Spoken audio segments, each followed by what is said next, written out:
Merci de nous rejoindre. Vous êtes bien dans votre émission Direct Santé. Ce matin, on est là pour parler de l'urticaire, aclabi, comme on le dit souvent, Mina. Donc, c'est des affections cutanées caractérisées par des plaques qui démangent. Donc, on a pu le voir tout à l'heure dans la première partie de l'émission. C'est des rougeurs sur la peau. Donc, les causes sont complètement variées, comme nous expliquait tout à l'heure Dr Teklesou, qui est dermatologue et allergologue, qui nous expliquait un petit peu les différentes causes. On va revenir dessus pour ceux qui n'ont pas suivi la première partie. Docteur. Oui. Alors... Les différentes causes. Donc tout à l'heure, vous parlez de l'alimentation. Ça peut être aussi dans l'alimentation, mais depuis, il n'y a pas d'étude qui a été faite pour pouvoir savoir réellement est-ce que c'est, je sais pas, c'est l'huile rouge qui ne va pas, c'est le cube, c'est ceci, cela. Oui, les causes sont variées, comme je l'ai dit. Les causes alimentaires sont également multiples, mais en fait, ça varie d'un individu à un autre. Chez une personne X, ça peut être un produit laitier. Chez l'autre Y, ça peut être du chocolat. En fait, tout aliment peut être responsable d'une urticaire, mais ça varie d'un individu à un autre. Du coup, c'est compliqué de vous donner une liste quand vous faites une urticaire, de vous dire ne mangez pas tout ça parce que vous risquez de ne plus rien manger, d'être malnutri malgré que vous aviez de quoi, enfin, des moyens pour se nourrir. Donc, il revient aux patients d'être attentifs, et de faire ce qu'on appelle carrément un cahier alimentaire. Il cuisine à la maison, il note la composition de ses repas. Si l'urticaire survient après la consommation, je ne sais pas, du riz avec une sauce, il sait qu'est-ce qu'il a mis dans cette sauce, qu'est-ce qu'il n'a pas mis. Il soupçonne peut-être un seul, il l'exclut. Et après, il observe, il prépare la prochaine fois ce même riz avec cette sauce, mais sans cet ingrédient. Et il observe pour voir si ça revient ou pas. Ouais. Donc du coup oui, c'est vrai que on ne sait pas réellement. C'est à tout un chacun de faire en sorte que aujourd'hui, si vous mettez, c'est vrai qu'on met beaucoup de choses aussi dans les sauces, donc c'est avec le temps qu'on va éliminer au fur et à mesure en fonction de l'allergie, quand l'allergie survient en fait. Donc que faire en cas de crise d'urticaire, docteur? Alors, en cas de crise d'urticaire, il faut consulter. Si vous êtes dans une région où il n'y a pas de spécialiste, il n'y a pas de dermatologue, les médecins généralistes, les assistants médicaux, bref, le personnel de santé peut quand même prendre en charge une urticaire, tout au moins prendre en charge de façon symptomatique. Après, le spécialiste peut vous aider à rechercher, à identifier la cause, mais il faut consulter pour se faire prendre en charge. Faut pas se soigner tout seul. Ce n'est pas conseillé. Ce n'est pas conseillé du tout. Et mettez des produits. C'est vrai que c'est à peu près, quand on voit un peu les plaques, comment ça se propage aussi. C'est aussi pareil que la varicelle qui se propage un peu partout aussi. Oui, mais il y a quand même une différence assez nette entre l'urticaire et la varicelle. Les lésions ne se ressemblent pas du tout. La varicelle, vous aviez des lésions avec du liquide dedans, contrairement à l'urticaire où c'est des gonflements, une rougeur qui va apparaître, qui va disparaître. La varicelle va persister. Elle va être associée à une fièvre, alors que l'urticaire, généralement, il n'y a pas de fièvre. Voilà. Est-ce que les plaques partent facilement? Ça laisse des séquelles quand même sur la peau? Non. Au cours de l'urticaire, les lésions qui apparaissent, elles vont disparaître sans laisser de séquelles. Sans laisser de séquelles. Et ça peut partir et revenir encore, comme vous avez dit tout à l'heure. Oui, effectivement, il y a des formes qu'on appelle des formes récidivantes où vous faites l'urticaire, je ne sais pas, en janvier 2024, ça dure une semaine, on vous traite, ça finit. Et c'est peut-être en novembre 2025 que vous refaites encore une poussée d'urticaire. Donc, il y a des formes récidivantes. Qui reviennent à chaque fois, en fait. Oui. J'ai quelques questions de nos téléspectateurs pour vous, docteur. J'ai Madame Cafui qui veut savoir si l'urticaire peut être causé aussi par le stress, par exemple. Oui, effectivement, le ticket peut être causé par le stress. Vous êtes stressé, vous êtes étudiant, il y a les examens qui sont là, vous n'avez pas bien révisé, le stress, et puis vous faites une poussée du ticket. Et le stress peut être responsable. Peut être aussi responsable, Madame Kafi. Hein. Donc faites attention, je ne sais pas si c'est le stress du travail ou à la maison, mais en tout cas, faites aussi très attention aussi à ça. Le stress, ça peut... il y a beaucoup de choses et ça peut causer aussi d'autres dégâts. Madame Marie, qui dit que sa fille a 3 ans et elle fait de l'urticaire, donc c'est dû à quoi, vu que c'est encore un bébé? Oui, l'urticaire, ça peut survenir à tout âge, que ce soit chez les enfants que chez les adultes, ça peut survenir à tout âge.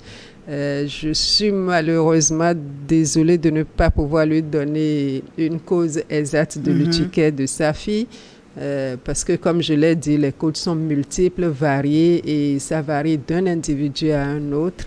Il faut peut-être qu'elle amène sa fille voir un spécialiste pour qu'on interroge, pour voir est-ce qu'elle a 3 ans, la fille. 3 ans. Est-ce qu'elle ne va pas déjà à la crèche? Est-ce que l'alimentation, c'est la même chose? Est-ce qu'elle est sous un traitement et ça peut être dû à un médicament? Est-ce que l'environnement, est-ce qu'elle ne fait pas d'autres allergies, etc. Il faut qu'on voit cette petite fille pour essayer d'aider à rechercher un peu la cause. C'est mieux de prendre ça en charge tôt, comme ça, vu qu'elle est encore petite.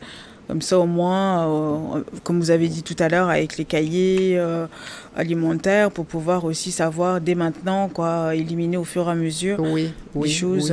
Oui, c'est mieux de prendre tôt, de prendre en charge tôt pour déjà soulager la petite.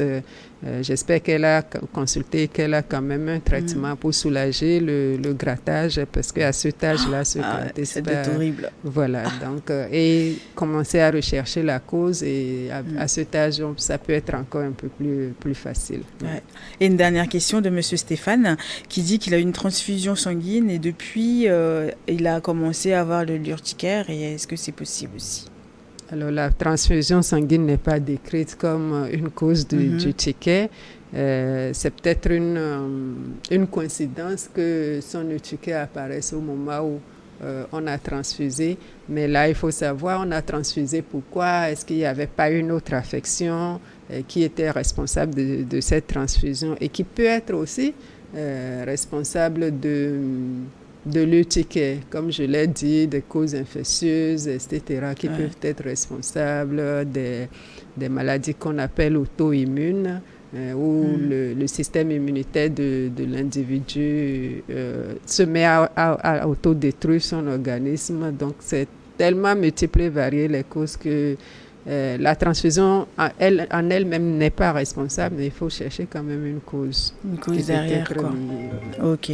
Et puis, écoutez, ça, c'est les 3 questions. Merci aussi à vous qui ont envoyé des questions, des doutes. On est là aussi pour répondre à toutes ces questions-là. Si vous aussi, vous avez des inquiétudes, n'hésitez surtout pas. Notre numéro est à votre disposition, le plus 228 93 91 08 20. Et puis, si vous voulez aussi participer à cette émission, nous sommes là pour vous accueillir.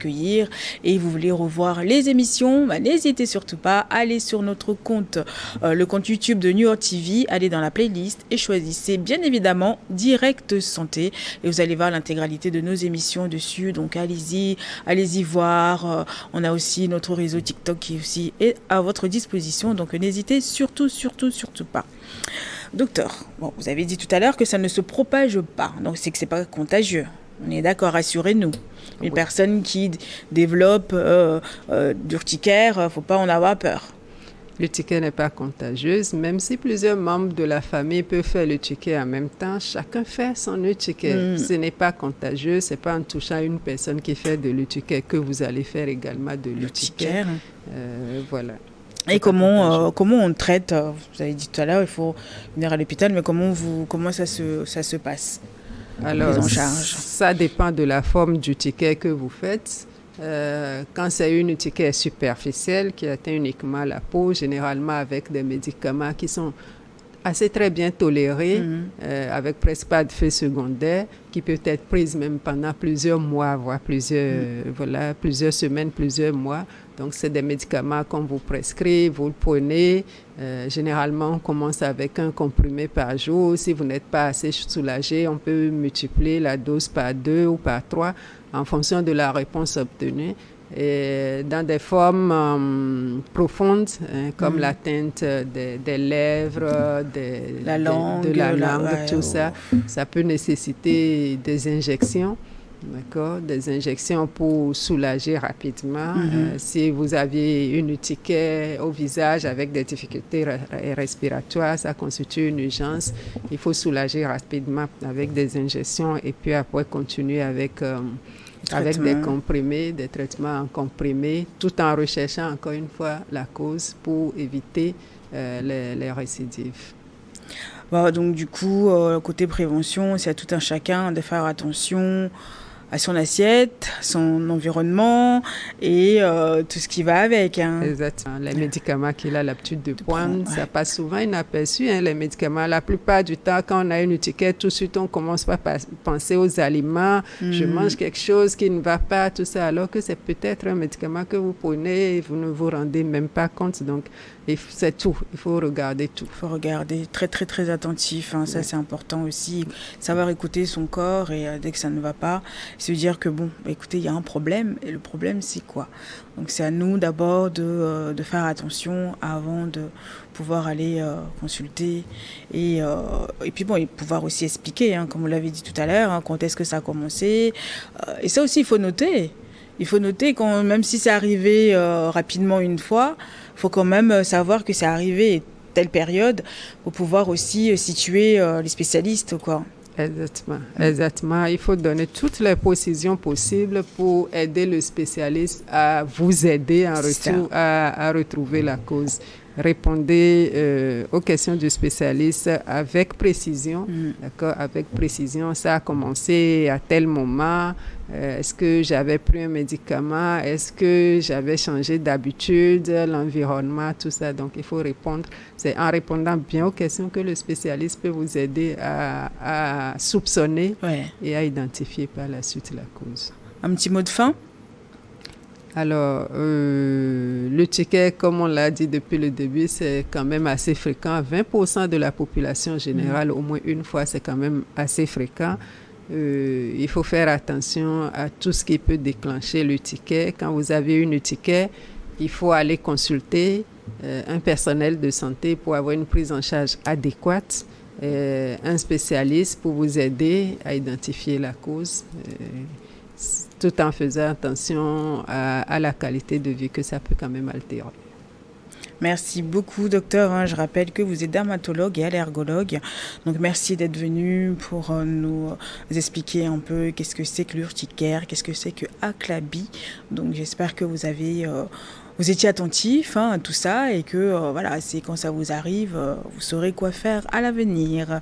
Merci beaucoup. Je vous remercie. Merci à notre partenaire Voltic. Merci à Cléso et Stéphane à la régie. Merci à Esli et à Judith Design.